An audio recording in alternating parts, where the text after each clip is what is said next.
Horror games aimed at kids have been taking the gaming industry by storm. Should I do it? And these games have been given a name: Mascot Horror games. Now, I'm not entirely sure why they're called this. It's probably because the name of the series is usually named after the game's main antagonist, who is usually also the mascot of the series. All I really know is these games within this subgenre are usually, well, pretty fucking bad. Five Nights at Freddy's, Bendy and the Ink Machine, Hello Neighbor, Poppy Playtime, and of course we can't forget Garten of Banban, which is already up to its 4th game. It hasn't even been a year yet. I don't like any of these games whatsoever, and these mascot horror games have made such a horrible name for the indie horror genre. Most of them have only been made to sell products to children and bait YouTubers with their stupid ass made up on the go lore, rather than focusing on, you know, the horror. And even when they attempt to focus on the horror, it's usually just something chasing you and then jump scaring you. Or in Five Nights at Freddy's case, sitting on your ass, waiting for the monsters to come to you. A common trend for these games are the fact the monsters are usually something that's aimed towards kids. But spooky, ooh! In FNAF, it's animatronics at a pizza place. In Poppy Playtime, it's toys. In Bendy and the Ink Machine, it's a cartoon character. And in Hello Neighbor, it's, well, the neighbor.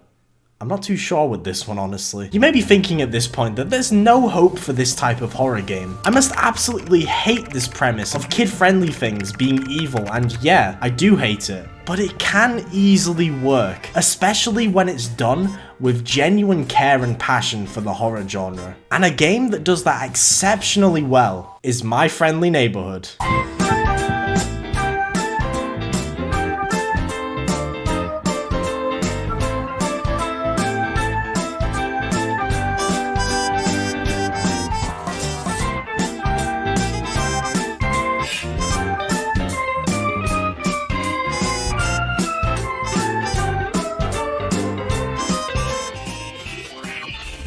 My Friendly Neighborhood is what happens when you take the incredible level design and puzzles of a good Resident Evil game and have it take place within the set of a knockoff Sesame Street. But why are these puppets alive? Why are they wandering around attacking people? Are they haunted by the souls of dead children murdered at the set? No. The puppets are just alive and they want their show back on the air, activating the signal at the top of their set, interrupting the news. And you know we can't have the news interrupted. We need our amazing researched fear-mongering tactics. Be on the lookout for a man who robbed a store. And I think we do have his description. Can we take that? Let's take his description.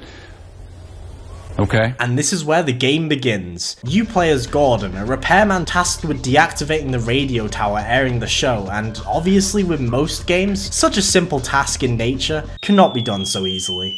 So of course the lift going up to the top is stuck together with some sort of unknown gunk that's purple. To get the stuff that will dissolve the purple gunk, you are sent through every single area of the set, with the areas ranging from the sets themselves to even the sewers underneath, which of course, if you know me, I absolutely love. I feel right at home in these sewer levels, considering the fact I live in a giant sewer. Before you encounter any of the hostile puppets, you're first introduced to this sock puppet fella called Ricky, who's voiced by the YouTuber Arlo, who is also a puppet.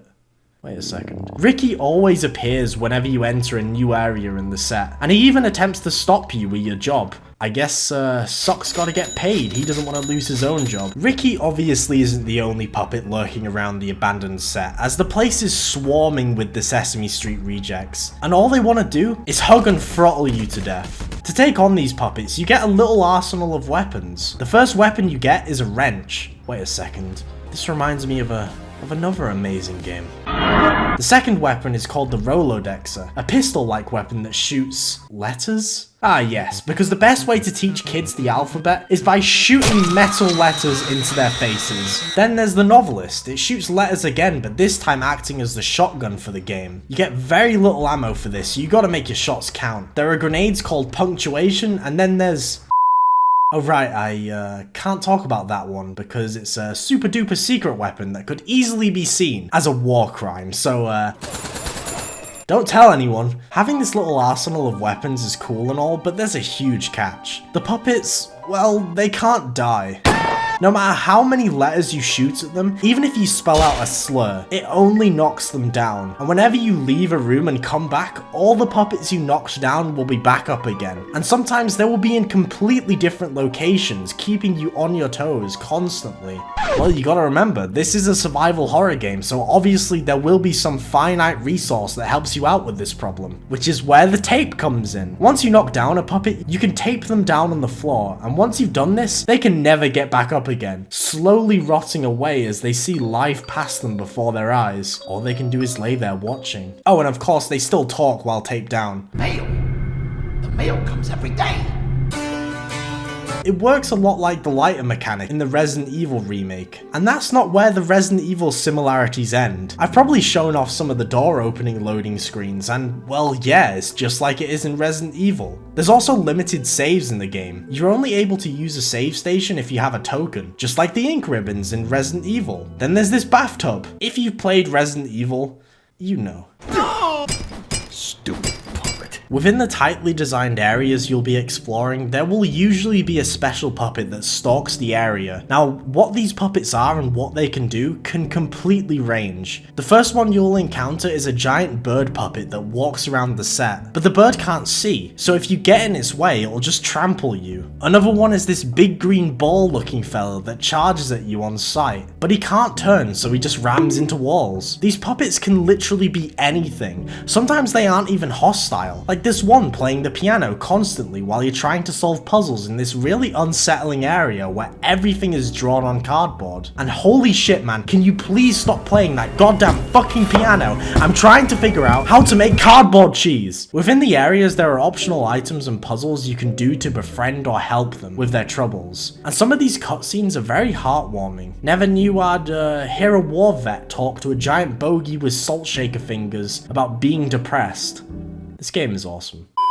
Now you're probably thinking, all of this doesn't seem too scary, right? It's just the same looking puppets that throttle you when they get too close. Everything is super colourful and vibrant. How is this a horror game? Well, it is. It just is, okay? Shut up. There are many moments in the game where everything is just dead quiet, and there are sections where the puppets take advantage of the fact that they're lifeless puppets to get the jump on you in very unsettling ways. There's an area at the end of the game that goes full horror mode too, which I won't spoil for you. So all you're seeing right now on the screen is probably a big Gaussian below with a smiling guinea pig slowly fading on. There's also a puzzle in the game where you have to play a board game, and if you lose or break the rules, the puppet gets up and bitch slaps you.